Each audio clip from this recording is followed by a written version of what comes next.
ऐसा मतलब न रखो।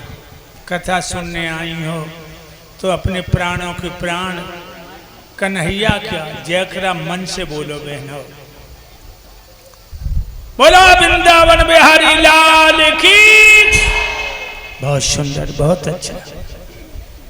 मेरे प्रिय भक्तों, इस पावन स्थली पर श्रीमद् भागवत सप्ताह पारायण का आज पंचम दिवस। हमारे भ्राता श्री रक्षपाल सिंह जी जो इस समय परिषद बने हैं और महिपाल सिंह जी और हमारी मातृशक्ति, इन्होंने बड़ी उमंग के साथ में ये ज्ञान की गंगा बहाने का संकल्प किया, जिसमें आप जैसी पंच भौतिक शरीर में अवतत पुण्य आत्माओं ने पदार्पण करके पांडाल की शोभा बढ़ाई। हमारे संत भगवान भी पधारे हैं। और भक्तों जानते हो, जहाँ संत महात्मा पहुँच जाते हैं वहाँ सारे तीर्थ पहुँच जाते हैं। संत मिले ता हर मिले, रही न अंतर रेख। संतों के बिना सत्संग ही बेकार है। मेरे भाइयों,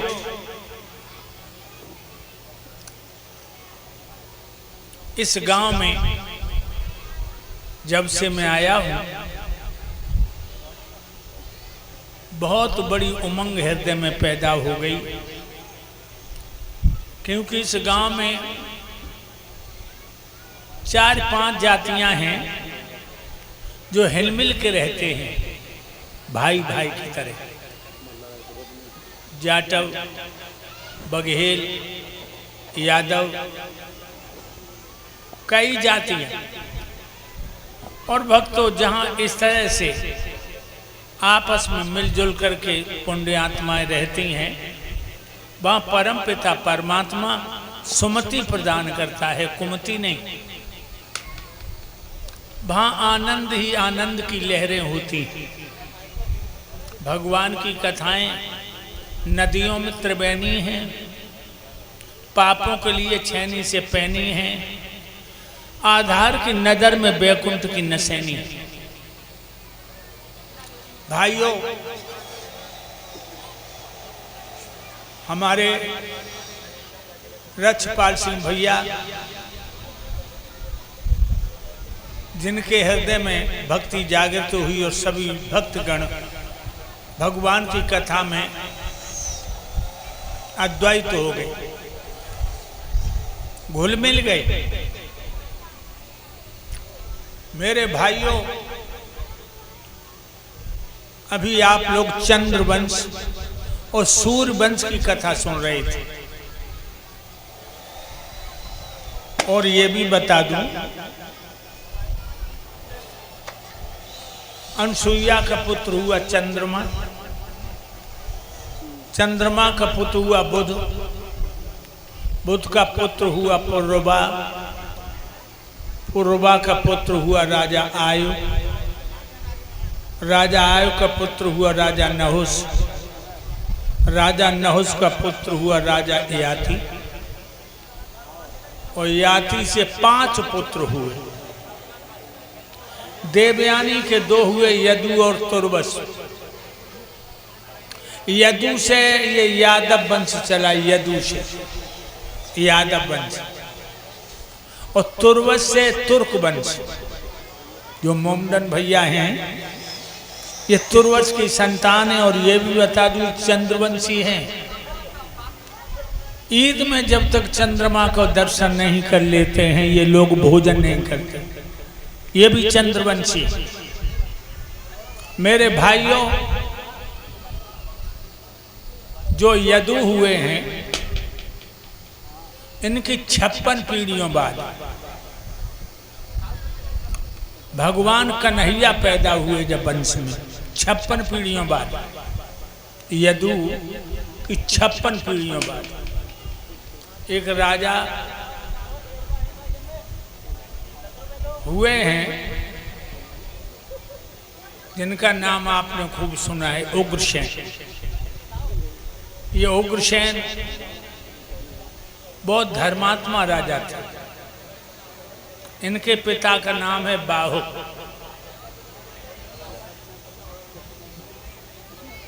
उग्रसेन बहुत ही धर्मात्मा राजा। इनकी प्राण प्यारी दुल्हन का नाम है पवन रेखा। भक्तों, पवन रेखा सतियों में लिखी जाती है, बहुत सुंदर है। लेकिन वो कहावत आप लोगों ने सुनी होगी, अति गुणी सो निर्धनी, अति सुंदर सो बांझ। ज्यादा विद्वान होते हैं रछपाल भैया, हमारी तरफ ध्यान दो, तुम परीक्षित हो, तो मैं तुम्हें बताने जा रहा हूं कि अति गुणी सो निर्धनी, अति सुंदर सो बांझ। जो ज्यादा विद्वान होते हैं वो धन के आयोजन में नहीं पड़ते। हम जैसे तो मूर्ख हैं, जब धन के पीछे भटक रहे हैं। कितनी जोर से गर्मी पड़ रही है, आगरा से भाग दिए। मेरे भाइयों, हम जैसे धन के गुलाम, अति गुणी सो निर्धनी, अति सुंदर सो बांझ। और जो स्त्री ज्यादा सुंदर होती है, जो औरत ज्यादा सुंदर होती है, कुदरत का नियम होता वो बांझ होती है। रानी पवन रेखा बहुत ही खूबसूरत है, लेकिन कोई औलाद पैदा नहीं हुई। राजा ने कभी अपने प्राण प्यारी के दिल को नहीं दुखाया कि तू बांझ है, तेरे कोई औलाद नहीं, तूने मेरे परिवार में दीपक बुझा दिया। इन शब्दों का प्रयोग नहीं किया। और रछपाल भैया, घर वो ही स्वर्ग है जहाँ में पत्नी पति को परमेश्वर माने और पति पत्नी को घर की लक्ष्मी। ध्यान रखिए, वो घर स्वर्ग है। जितनी बहनाएं आगे बैठी हो, मेरी बातों पे ध्यान देना। हमेशा अपने पति को परमेश्वर की नजर से देखो। और एक बात और बताएं, तुम जितनी बैठी हो मेरी बात पे ध्यान दो करो। ऐसी कौन माँ है, ऐसी कौन बहन है, ऐसी कौन बिटिया है जो जज चाहती है कि मेरा पति हमसे बहुत खुश रहे। इतना सुंदर मंत्र बताऊंगा तुम्हें कि तुम्हारा पति तुम्हें अपनी आंखों में बसा ले। हाथ उठाओ, कौन कौन चाहती है कि मेरे पति मेरे बस में रहे। बादरू फटिया और धरती फटिया, हेन कोई चाहती है ना, हेन कोई जाए ना चाहते कि मेरे दूल्हा हमसे खुश रहे। तो फिर तुम चैन में कब रह सकती हो? बताओ बता। अब तुम आगे बैठी हो, हम तुम्हें पूछ रहे हैं। जो भी बहन अपने पति को परमेश्वर की दृष्टि से देख रही हो और ये चाहती हो कि मेरे पति हमारे ऊपर प्रसन्न रहें, तो हाथ उठा दें। मैं एक मंत्र दूंगा और वह मंत्र को तुम फेल नहीं कर पाओगी। बताओ कौन कौन चाहती है मेरे पति खुश रहें? उठाओ हाथ। जब घूंघट वाली ने हाथ तो उठाओ और नीचे को मूड डाल लो। अब सुनो, तुम हाथ ना उठाओ, कोई बात नहीं। घर में सास ससुर हैं और तुम सास ससुर की सेवा करियो, तुम्हारा पति तुम्हें अपने हृदय में बसा लेगा। सास ससुर की सेवा, तो फिर तुम्हें पति को मनाने की जरूरत नहीं पड़ेगी। फिर तुम्हारा पति तुम्हारा ही हो जाएगा अपने सास ससुर की सेवा करना। और जितने देवता बैठे हैं, मेरी बात पर गौर करो। पत्नी को देखो घर की लक्ष्मी, और बहनाओं तुम पति को देखो परमेश्वर। मैं आप लोगों से निवेदन करूंगा, कभी अपनी पत्नी को गाली मत देना। 4 औरतों में तुम्हारी औरत बैठी है तो कभी अपशब्द मत कहना। तुम्हारे घर में लक्ष्मी वास करेगी, हाथ मत उठाना। बहुत से लोग रामायण की चौपाई ले लेते हैं, ढोल गमार शूद्र पशु नारी सकल ताड़ना कई अधिकारी। लेकिन तुलसीदास ने तारण लिखा, तारण। अगर प्रतारण लिखा होता तो तुम्हें मारते पीटते। तारण का अर्थ है कसौटी और तारण का अर्थ है उद्धार। कभी पत्नी पे हाथ मत उठाना। हमने देखो लोग बहुत बुरी तरह मारो करते हैं। रक्षपाल भैया जिला बाराबंकी में हमारी कथा हो रही लखनऊ से आगे। सुबह हम निकले शौच के लिए, यू लला चिमटा बजा रहे संग्रह। एक वो आदमी अपनी औरत को मारे, और मारे वो कैसे, जैसे घोड़ी के पांव बांध ले जाते हैं घोड़ी के, तैसे पैर बांधे और दे लाठी लगो। हमने जब लला तो कही बेटा हम कमंडल ले ले, बचा ले, हत्यारू मारी डाल रहो। जाने कही गुरु जी ढंगाना जाइयो तुम्हारे लाठी मार दी है। हमने कहा मोह न मारन लगे। हमने जब कमंडल दो हम के आंगन में दंडनाथ भाई गए। मैंने कहा ऐसे कसाई भी अपने छुरी नहीं धरता जैसे तू मार रहा है। हाय सोईबा ने लाठी फेंक दे। बोलो गुरुजी जब बात ना मानते। हमने कहा ओरे तेरी तो एक ही ना मानते, और हमारी कबू कहूँ दो में थे एक नहीं मानती। हमारे दो में तो कबू कहूँ एक ना मानते। जाको मतलब ये नहीं है कि खाल खींच लो। ध्यान रखना लोगों। वैसे एक बात बताऊं, इन पे गलती तो हो जाती, इन पे गलती तो हो जाते, लेकिन मार से नहीं प्यार से समझाओ। और मेरा दावा है मार से नहीं मानेगी, प्यार से मानेगी। और प्यार से समझाते तो नहीं मानते, जैसे समझाते तो नहीं मानते। तो एक मार हम तुम्हें बता दें, यही मार घर में हम यूज किया करते। पहले ने समझाओ, और न माने तो रक्षपाल भैया कछु न करो, इनते बोल वो बंद कर दो। द्वारे सबते बोलो और घर में जाओ भौरा से भन्ना। जो जान लेकर उठ गए और 2 दिन न बोलियो, तीसरे दिन तुम्हारे पाँव पकड़ लिए। अब कितना मन जाओ, ऐसी गलती हम कबू ना करें।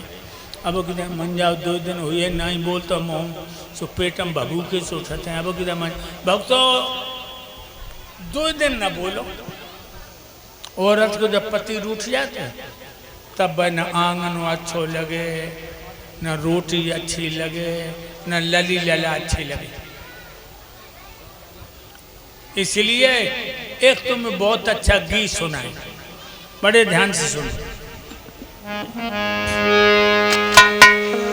जिस घर अंदर नारी जाति का होता सम्मान रहे, वो घर में से समझो भाइयों देवों का ये स्थान रहे।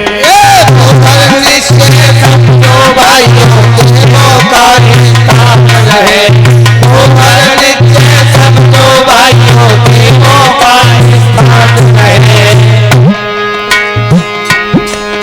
जिस घर अंदर नारी जाती हो,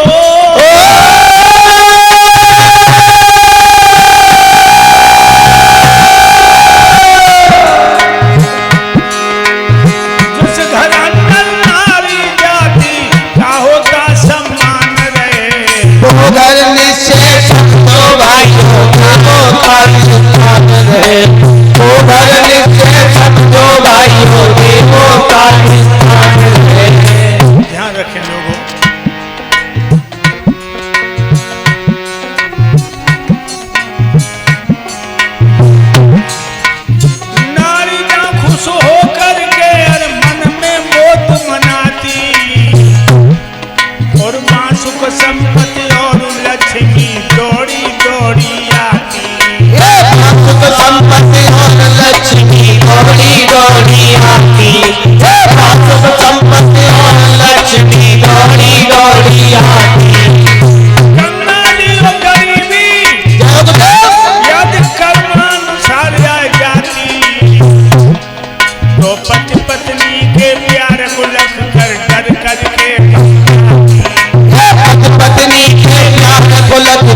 तत् देवता रमन्ते।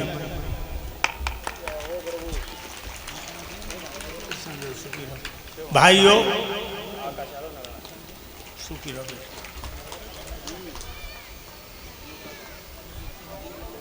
जिस घर में नारी का सम्मान होता है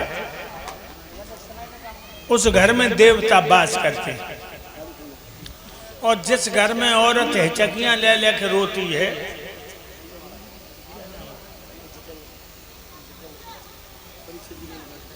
हमारे परीक्षित रक्षपाल सिंह जी, इनके सुपुत्र जितेंद्र यादव हमें 500 मुद्राएं देकर के सम्मान दे रहे हैं।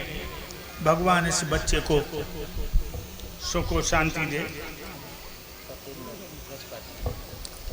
सत्येंद्र सिंह रक्षपाल सिंह जी के सुपुत्र हैं, 500 मुद्राएं देकर सम्मान करते हैं। भगवान इस बच्चे को बहुत बड़ी शक्ति प्रदान करे। तो मैंने आपको बताया, पत्नी जहाँ खुश होकर के मन में मोद मनाती, बांस सुख संपत्ति और लक्ष्मी दौड़ी दौड़ी, कंगाली गरीबी यदि कर्मानुसार आ जाती तो पति पत्नी के प्यार को लगकर डर करके भाग जाती।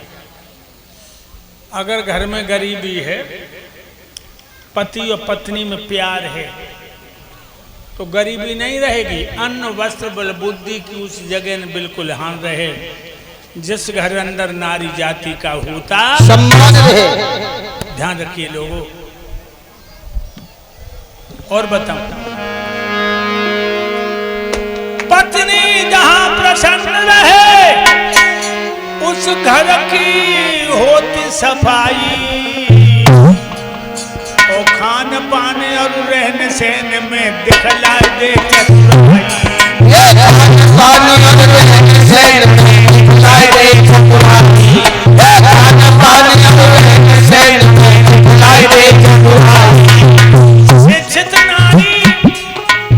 शिक्षित नारी बच्चों को देती है योग्य बनाई, प्रेम पूर्वक रहे किसी से करती नहीं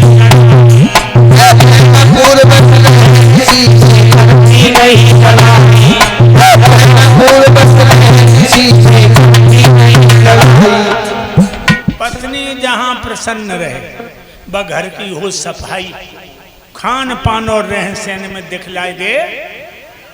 शिक्षित नारी बच्चों को देती है योग्य बनाई।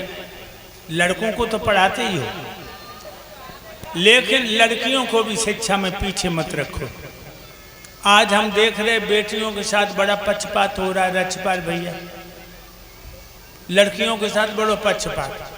लड़का पैदा भाव द्वार ढोल बज रहो, और लड़की पैदा हुई तो गली में ऐसे जा रहे मान जब डकैती पड़ गई। क्यों? एक बात बताऊं, कंस बहुत अच्छा था। रक्षपाल भैया, महिपाल भैया, कंस बहुत अच्छा था। उसने अपनी बहन के बच्चा मारे तो पैदा हुए तब। आजकल के कंस तो जन्मों न लेन देते। आजकल के कंस अल्ट्रासाउंड देखा लड़की है और पेटे में हत्या कर दे। क्यों मारते हो लड़की? दामाद न ढूंढना पड़े। लड़की क्यों मारते हो? कि दामाद न ढूंढना पड़े, दहेज न देना पड़े। इतने पंडाल में बैठे हो, खड़े होकर के बताओ कि हमारे घर में 6 लड़कियां थे, हमें गरीब कर गई। कोई लड़की गरीब नहीं करती है लोगों, याद रखिए। मैं जिला लखीमपुर खीरी में कथा कह रहे, यही प्रसंग वहां चल गए तो एक माँ खड़ी हो गई, कान लगी, स्वामी जी दोनों हमें 4 लड़का रहे, भूखन मरती रही, कपड़ा नसीब ना हो पाए, और जब से 2 बेटियां पैदा हो गई हैं, मेरे घर में न धन की कमी है, न अन्न की कमी है, न सम्मान की कमी है। ध्यान रखिए लोगों। क्यों मारते हो बेटी को? याद रखो, दिन दिन लड़कियां कम हो रही हैं। सबसे ज्यादा हत्या कहाँ हो रही लड़कियों की मालूम? हरियाणा में। हरियाणा में वैसे हमने जाकर के गली गली में आवाज उठाई है अब लड़कियां मरना कुछ कम है, लेकिन वहाँ की बुढ़ियाँ बड़ी हत्यारन है, उनकी बुढ़ियाँ बड़ी हत्यारन। लड़की पैदा भाई इतनी बड़ी कील ले तरुआ में ठोंक दई कही जा भैया लेके आइए। ये बुढ़ियाँ बच्चियों को मार रही। कितनी कमी पड़ी है लड़कियों की हरियाणा में। 50 लड़कियां हैं तो 100 लड़का है।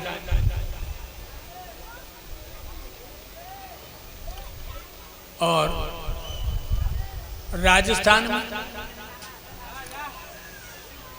50 लड़कियां हैं 100 लड़का है। उत्तर प्रदेश में कितनी कमी है? 100 लड़का हैं तो 63 लड़कियां। अब बताओ जो 37 लड़का दूल्हा बन के बारात लेके कहां जाएंगे? अगर लड़कियों की हत्या ना रुकी तो 10 साल के अंदर लड़कियां ढूंढने नहीं मिलेंगी। याद रखिए लोगों, इसलिए बेटी बचाओ बेटी पढ़ाओ, ध्यान रखो। हम तो आज आगरा से जब आए तो मैं जा रहा था, लड़कियों के झुंड जा रहे थे 2-3। उन लड़कियों को देख करके आत्मा बड़ी प्रसन्न हुई कि यहाँ बेटियां हैं। आज हमने जब सुबह बेटियां देखी, गाड़ी से आ रहा था मैं, तो आत्मा बड़ी प्रसन्न हुई कि यहाँ बेटियां हैं। और लोगों, बेटों का सम्मान जग में, बेटी का सम्मान नहीं। पांडाल में बैठे हमें बता दो बिटिया क्या ये? पांडाल में बैठे हमें बता दो बिटिया क्या